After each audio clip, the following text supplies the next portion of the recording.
Hello friends, welcome to bright words academy. So friends, आज के video में हम लोग ला बेले डैम सेम्स मर्सी जो कि हमारे जॉन कीट्स का वर्क है उसको देखेंगे। आज का हमारे ही इसी पर क्वेश्चन है। जैसे कि आपको पता है कि हम लोग LT means descriptive answer writing कर रहे हैं। आपका एलटी के सिलेबस में है भी। जॉन कीट्स का हमने ओडाना ग्रेशियन अर्न ने उस पर क्वेश्चन किया हुआ है। एक इनका ये वर्क और है इसमें लगा हुआ एलटी के सिलेबस में, ला बेले डैम सेम्स मर्सी। तो इसको भी आज हम लोग देखेंगे। ओके, इसी पर हमारा ये आज का क्वेश्चन रहेगा। होप सो आपको क्लासेस हेल्पफुल हो रही होंगी। अगर अच्छी लग रही हो तो लाइक शेयर एंड सब्सक्राइब जरूर कर लीजिए चैनल को, क्योंकि आपके यहाँ पर आपके LT means descriptive answer writing की प्रैक्टिस हो रही है। अगर अभी तक चैनल को नहीं सब्सक्राइब किया तो कर लीजिए और वीडियोज़ को भी लाइक एंड शेयर कर दिया करिए। ओके, तो आज का हमारा टॉपिक क्या है?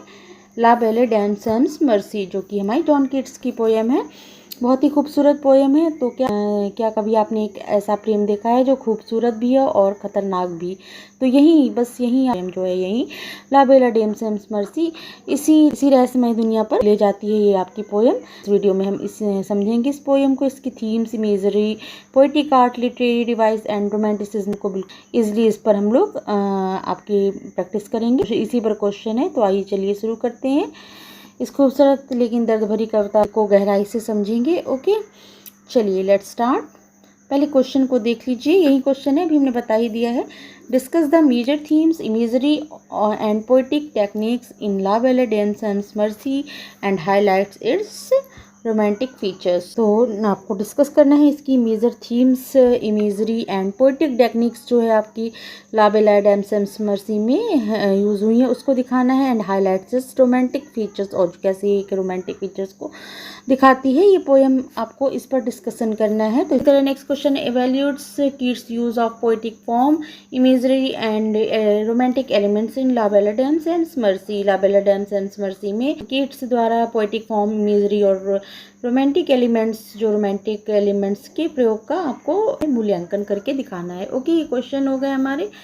इमेजरी हो गई आपकी, पोइटिक फॉर्म हो गया, रोमांटिक एलिमेंट्स कैसे यहाँ पर बखूबी बहुत खूबसूरती से आपके पोइट ने किड्स ने यहाँ पर इसको एवेल्यूट करना है, आपको कैसे यहाँ पर प्रेजेंट किया है, इस चीज़ पर डिस्कशन करना है। चलिए देखते हैं, आंसर राइटिंग पे चलते हैं। ओके चलिए let's start. John Keats la बेले dam sans merci is a fine example of romantic poetry that blends themes of love, illusion and death. Okay, तो यहाँ से आप स्टार्ट करेंगे कि जॉन कीट्स की जो आपकी La Belle Dame sans mercy है वो एक आपकी रोमांटिक पोएम का एक बहुत ही बेहतरीन एग्जाम्पल है, जो कि क्या दिखाती है, जिस that blends themes of love. यहाँ पर जो है, यहाँ पर इसकी थीम्स जो है एक मिक्सचर है, एक मिश्रण है, थीम ब्लेंड है किस चीज़ का? Theme of love, illusion and death. तो जो प्रेम, भ्रम और मृत्यु के जो आपके विषय हैं, थीम्स हैं, उनका एक ब्लेंड मिक्सचर दिखाती है आपकी ये पोएम। आपने दिखाया कि यहाँ पर आपका एक ब्लेंड है थीम्स का, लव, इल्यूजन एंड डेथ। यहाँ पर ये रिप्रेजेंट करता है, ये इसकी थीम दिखाया आपने। फिर the central theme revolves around the destructive power of beauty and love. जो सेंट्रल थीम है वो कहाँ पर, आप जो इसकी आपने ब्लेंड मिक्सचर थीम बताई कि लव, इल्यूजन एंड डेथ, इसकी मेन आपकी थीम हो गई, जो कि मिक्सचर है आपकी। फिर द सेंट्रल थीम आपकी क्या है?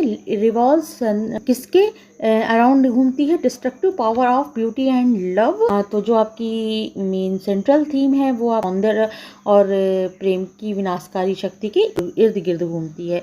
Revolves around the destructive power of beauty and love के इर्द गिर्द ये मेन थीम ये आपने दिखाया क्या है? ब्यूटी और सुंदरता और जो प्रेम है उसका जो विनाशकारी शक्ति जो दिखाई गई है, रूप दिखाया गया है, उसके इर्द गिर्द आपकी मेन सेंट्रल थीम आपकी दिखाई गई है इस पोएम में। Okay, where the knight is enchanted and, फिर आगे आप दिखाएंगे क्या?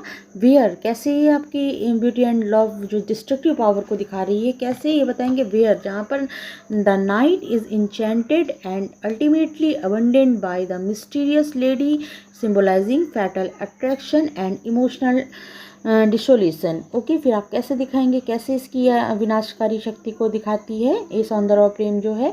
इसमें जो ये नाइट है, शूरवीर नाइट है, वो एक जो मिस्टीरियस लेडी है, इस समय आपकी जो स्त्री है के जादू में बंध जाता है। Enchanted and ultimately abandoned by the mysterious lady, जो मिस्टीरियस लेडी है उसके जादू में फंस जाता है, बंध जाता है। ओके, यही इसकी मेन दिखाती है power of beauty and love, destructive power of beauty and love. Okay, जो अंततः वह जो स्त्री है उसे त्याग देती है। नाइट है वो इंचेंटेड, वो जादू एक मिस्टीरियस लेडी के जादू में फंस जाता है, अल्टीमेटली अबंडेंट, और वो बाय द मिस्टीरियस लेडी, और अंततः वह स्त्री उसे त्याग देती है, उसे छोड़ देती है। और symbolising fatal attraction and emotional desolation, जो कि एक घातक आकर्षण और भावनात्मक शून्यता का प्रतीक है। Symbolising fatal attraction and emotional desolation, और अंततः वह स्त्री उसे त्याग देती है, और यही जो है जो घातक आकर्षण और भावनात्मक शून्यता का प्रतीक है, जो कि क्या सिंबलाइज करता है, फैटल अट्रैक्शन दिखाता है, घातक जो अट्रैक्शन है वो दिखा रहा है, एंड इमोशनल आइसोलेशन को दिखाता है, और भावनात्मक शून्यता को दिखा रहा है का ये प्रतीक दिखाता है। ओके, तो इस तरह से आपने यहाँ पर दिखाया कि जॉन कीट्स की कविता ला Belle dam Sam's mercy romantic काव्य की एक सुंदर रचना है, जिसमें प्रेम, भ्रम और मृत्यु जैसे गहरे विषय जुड़े हैं। सब कविता में प्रेम को एक सुखद अनुभूति के रूप में नहीं, बल्कि एक विनाशकारी शक्ति के रूप में दिखाया है। एक नाइट जो शूरवीर है, एक रहस्यमय सुंदर स्त्री के प्रेम में पड़ जाता है, वह स्त्री उसे मोहित करती है, लेकिन अंत में उसे छोड़ भी देती है। इसलिए जो शूरवीर है वो अकेला और कमजोर दिखाई देता है। यह दिखता है कि अंधा प्रेम इंसान को तोड़ सकता है। इस तरह से यहाँ पर ये चीज़ आपने यहाँ पर डिस्कस की। अब हम लोग नेक्स्ट पॉइंट को देखेंगे, जो कि आपके क्वेश्चन के अकॉर्डिंग पूछा गया। इमेजरी है, पोएटिक फॉर्म है, क्वेश्चन के अकॉर्डिंग जो भी आपसे पूछा गया, हर एक पॉइंट को अपने बॉडी स्ट्रक्चर पार्ट में डिस्कस करते हुए चलेंगे। ओके, चलिए फिर नेक्स्ट हम पहले इमेजरी को देखेंगे, क्या है, कैसी इमेजरी यूज़ की गई है। तो इमेजरी जो है बहुत कीट्स ने बहुत खूबसूरती से हर इमेजरी को यूज़ किया है प्ले में, जिसने पोएम को और भी ज़्यादा खूबसूरत बनाया है। तो कैसे यूज़ किया देखेंगे। Imagery plays a crucial role. Okay, जो है इमेजरी की भूमिका बहुत अत्यंत महत्वपूर्ण दिखाई है, क्रूशियल रोल है पोएम में, बहुत क्रूशियल रोल है आपकी पोएम में। इमेजरी का बहुत ही महत्वपूर्ण स्थान है। Keats uses vivid natural imagery. Keats ने अलग अलग तरीके की कई इमेजरी को यहाँ पर यूज़ करा है। कैसे किया है दिखाएंगे आप। सच एज दर्ड सेज, क्या है, मुरझाई हुई घास, जैसे मुरझाई हुई घास का जैसे उन्होंने यूज़ किया। Pale kings and princes, pale king and princes ऐसे फ्रेजेस का यूज़ किया है। पीले पड़े राजा और राजकुमार, इस तरह का वर्ड यूज़ किया। एंड कोल्ड हिल्स साइड, इस तरह आप छोटे छोटे फ्रेज लगा देंगे। जो पोएम में उन्होंने यूज़ किए वर्ड्स, उनको दिखाएंगे कि कैसे उन्होंने इमेजरी का यूज़ किया है। कोल्स हिल साइड, क्या है, पहाड़ की ठंडी ढलान, इस तरह से करके छोटे छोटे शब्दों का, वर्ड्स का, फ्रेज का यूज़ करके जो हमारे पोएम में यूज़ किया है, आप यहाँ पर इस तरह कोट के रूप में दिखाएंगे। Keats uses vivid natural imagery such as करके दिखाएंगे। विदर्ड स्टेज हो गया, मुरझाई हुई घास हो गई, पेल किंग एंड प्रिंसेस हो गया, पीले पड़े राजा और राजकुमार हो गए, एंड कोल्ड हिल साइड हो गया, पहाड़ की ठंडी ढलान जैसे सजीव प्राकृतिक आपकी इमेजरी का इन्होंने यूज़ किया है। To create an atmosphere of decay, loneliness and supernatural eeriness. Atmosphere एक डिके क्रिएट किया है, इसी तरह का एटमॉस्फेयर जो उन्हें सूनापन, शून्यता, डिके का एटमॉस्फेयर दिखा रहे हैं। डिके हो गया, लोनलीनेस हो गया, और अलौकिक भयावहता का वातावरण निर्मित किया जा सके। इस तरह से करके उन्होंने इस तरह की आपके फ्रेजेस यूज़ किए, किस तरह से, ताकि एक भयावह आपके लोनलीनेस और डिके और सुपरनेचुरल इरिसनेस, एक अलौकिक भयावहता का यहाँ पर वातावरण, एटमॉस्फेयर इन्होंने क्रिएट किया है, निर्मित किया जा सके। इस तरह से के फ्रेजेस, इस तरह के वर्डिंग का यूज़ करके इन्होंने इस तरह यूज़ किया इमेजरी का, कि जो पोएम दिखाना चाह रही है बहुत अच्छे से अपनी इमेजरी के थ्रू उन्होंने बयान किया है, दिखाया है। ओके, ये अपने क्लियर किया।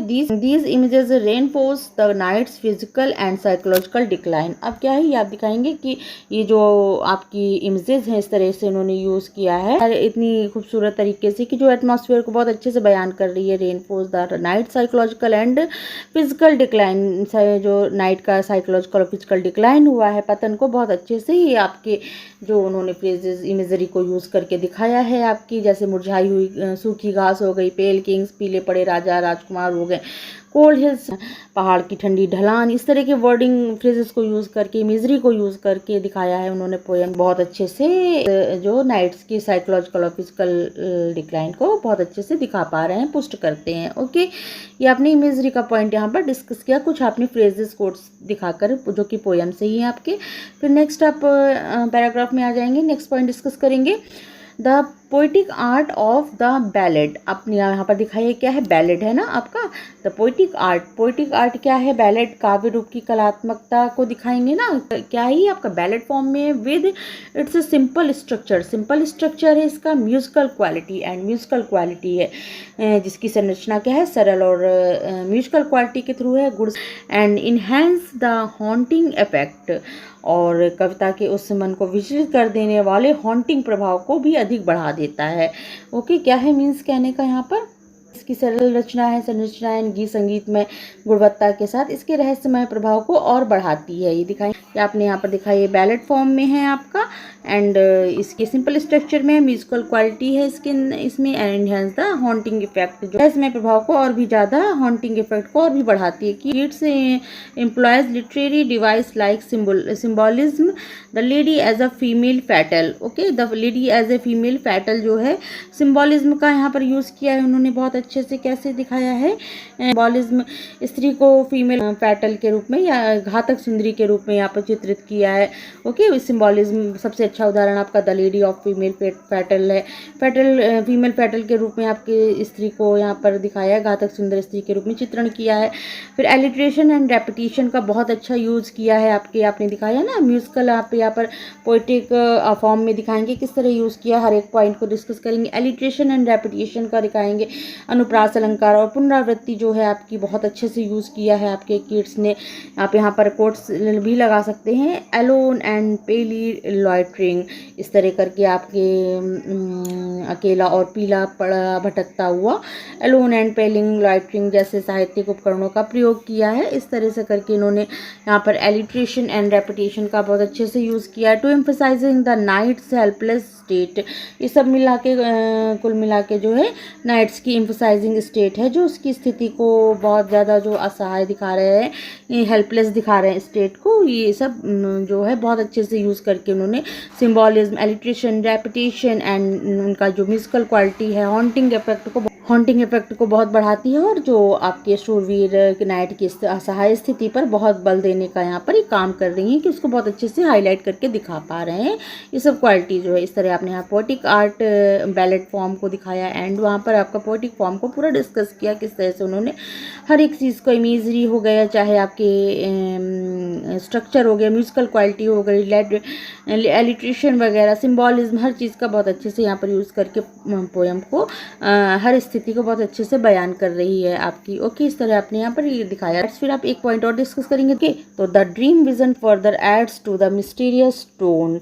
ओके, फिर आप दिखाएंगे कि ये इसमें वर्णित स्वप्न दृश्य जो इसमें आपका ड्रीम विजन, एक आपका सीन आता है ना, ड्रीम विजन दिखाया जा रहा है, देखता है वो जो आपका दृश्य है वो कविता के रहस्यमयी स्वर को और भी अधिक गहरा बना देता है, मिस्टीरियस टोन दे देता है।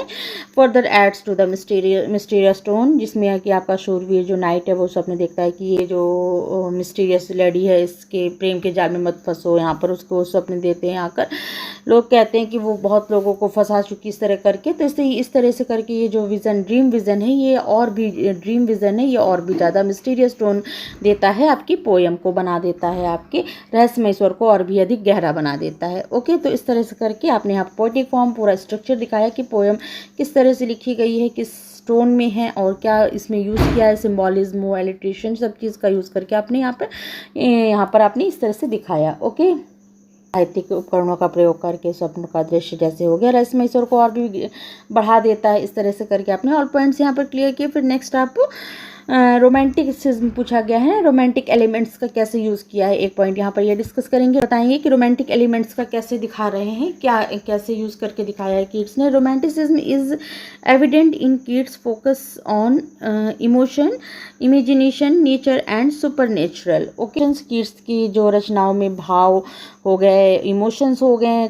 इमेजिनेशन हो गई, कल्पना हो गई, नेचर प्रकृति हो गया, एंड द सुपर नेचुरल अलौकिक तत्वों पर उन्होंने फोकस किया है, केंद्रित किया है। रोमांटिक वाद स्पष्ट रूप से झलकता है।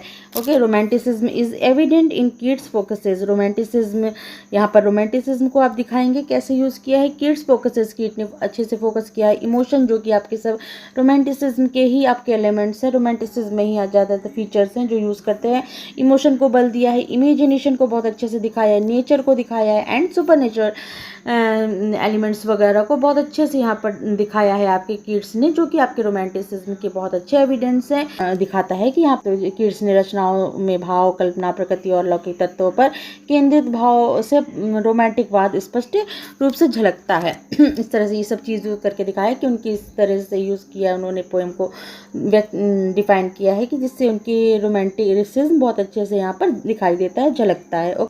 फिर नेक्स्ट आप दिखाएंगे the poem reflects the romantic fascination with medievalism and the exploration of inner experiences. फिर आप दिखाएंगे जो पोएम है वो आपके मेडवेलिज्म एंड इनर एक्सपीरियंसेस जो हैं आपके अनुभवों की खोज, जो पोएम है मध्ययुगवाद और आंतरिक अनुभवों की खोज के प्रति रोमांटिक आकर्षण को दर्शाती है। कैसे? The poem reflects the romantic fascination को दिखा रही है विद किसके साथ में? Medievalism and exploration of inner experience.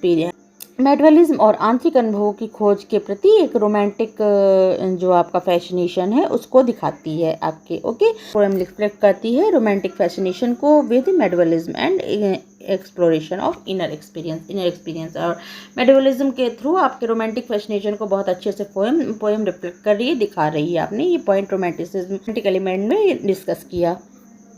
Okay, तो आपने यहाँ पर दिखाया कि रोमांटिसिज्म इज एविडेंट किड्स की भावनाओं, कल्पना, प्रकृति और अलौकिक तथ्यों पर केंद्रित दृष्टिकोण ही इसमें रोमांटिसिज्म की स्पष्ट झलक प्रस्तुत करता है। ओके, जो किड्स ने जो इमोशंस दिखाए हैं अपने और इमेजिनेशन को दिखाया है, नेचर को दिखाया है, सुपर नेचुरलिटी को दिखाया है, तो ये सब मिलाकर जो है एक केंद्रीय दृष्टिकोण दिखाती है हमारे रोमांटिसिज्म की, जिससे हमें स्पष्ट झलकता है कि यहाँ पे रोमांटिसिज्म है बिल्कुल स्पष्ट है। ओके, ये दिखाया था। आपने बताया कि पोएम जो है मध्यकालीन विषयों के प्रति रोमांटिक कवियों के आकर्षण और मानवीय अंतर्मन के अनुभवों की पड़ताल को यहाँ पर दिखा रही है। ओके, तो यहाँ पर पोएम जो है मेडवेलिज्म और इनर एक्सपीरियंसेस के थ्रू रोमांटिक फैसिनेशन को, रोमांटिक जो आपके कवियों के आकर्षण को, मानवीय अंतर्मन को, अनुभवों की पड़ताल करके यहाँ पर प्रतिबिंबित करती है, रिफ्लेक्ट करती है। ओके, इस तरह से आपने यहाँ पर रोमांटिक एलिमेंट्स को भी दिखाया कि कितनी बखूबी, कितनी खूबसूरती से किड्स ने हमारे रोमांटिक एलिमेंट्स को भी यहाँ पर बहुत अच्छे से खूबसूरती से निखार कर दिखाया है। तो इसी तरह से ये पोएम बहुत ही खूबसूरत बन जाती है। ओके, लास्ट में आप एक लाइन में आप कंक्लूजन दे देंगे। Thus it is powerful depiction of beauty's enchanting yet destructive force. Okay, तो इस प्रकार ये जो सौंदर्य की उस शक्ति का एक सशक्त चित्रण दिखाया गया है यहाँ पर, जो एक और तो अत्यंत मोहक है किंतु दूसरी ओर उतना ही विनाशकारी भी है। ओके, तो इस तरह से आप यहाँ पर दिखाएंगे ये सौंदर्य की उस शक्ति का एक यहाँ पर सशक्त चित्रण किया है कि एक और तो बहुत अच्छा यहाँ पर ब्यूटी इंचैंटिंग के रूप में बहुत अच्छा अत्यंत मोहक दिखाया गया है, और दूसरी ओर यही है जो उतना ही विनाशकारी भी है। ये दिखाता है आपका सौंदर्य की मोहक लेकिन विनाशकारी शक्ति का सशक्त चित्रण करती है पोएम आपकी। ये आपने यहाँ पर कंक्लूड कर दिया। ओके, तो यहाँ पर आपने जो पोएम रोमांटिसिज्म को डिस्कस किया, पोएटिक फॉर्म को डिस्कस किया, क्या यूज़ किया माय पोएट ने, एंड इमेजरी का कितना खूबसूरती से प्रयोग करके अपनी बात को रखा है। पर इंट्रो में पूरा डिस्कस किया है कि क्या है माय पोएम, क्या है, इस पर डिस्कस कर रहे हैं। तो ये थी आपकी ला बेल डैम सेम्स मर्सी। तो इस प्रकार ये कविता हमें सिखाती है कि सुंदरता और प्रेम जितने आकर्षक होते हैं उतने ही खतरनाक भी हो सकते हैं। तो यही हमारा La Belle Dame sans Merci. Okay, तो आपको होप सो क्लियर हुई होगी पोएम। यहाँ पर आपकी कितनी खूबसूरत इमेजरी यूज़ की है हमारे किड्स ने, एंड थीम्स आपको पता चली, पोएटिक टेक्निक्स क्या यूज़ किया है उन्होंने, एंड रोमांटिक फीचर्स को यहाँ पर हमने डिस्कस किया। होप सो आपको ऑल पॉइंट क्लियर हुए होंगे। और कैसी लगी क्लास ज़रूर बताइएगा कमेंट सेक्शन में, और अपना फीडबैक जरूर दीजिएगा। अगर क्लासेस अच्छी लग रही हो, हेल्पफुल हो रही हो, तो लाइक, शेयर एंड सब्सक्राइब भी जरूर कर लीजिए चैनल को, अभी तक नहीं किया है तो।